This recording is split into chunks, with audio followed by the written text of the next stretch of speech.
Clapping. जी very good. Okay, और king of desert कौन होता है? Camel. Camel, very Very good. good. जोर से क्लैपिंग करें। मेरू क्लैपिंग।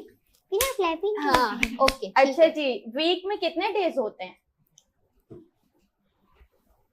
7। 7 डेज होते हैं। Very good. कौन कौन से होते हैं, कोई सब बताएगा मिलके मुझे? बताएं, सब मिलके बताएं। बताएंगे, ठीक है। Monday, Tuesday, Wednesday, Thursday, Friday, Saturday, Sunday.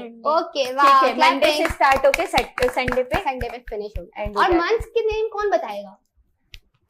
वो भी तीनों को आते हैं? ठीक तीनों मिलके है। बताएं। नहीं, स्टार्ट से ना, अच्छा, स्टार्ट चलो, के चलो। आप बताएं, फिर मैं आपको रोक दूंगी। स्टार्ट बताएं। कहाँ से होता जनवरी, फरवरी, हम्म। मार्च, है? ओके जून, जुलाई, ओके बस। अगस्त, सितंबर, अक्टूबर, नवंबर, दिसंबर। दिसंबर, सारे Okay. बता दी। क्लैपिंग अब जोर से करना। वैसे हाँ, दिसंबर में चाह रही थी शहजादी मेरू से मेरू बताए, पूछे। लेकिन मेरू जो है ना वो अपने ख्यालों में घूमे। मैं क्या पूछूं मेरू से?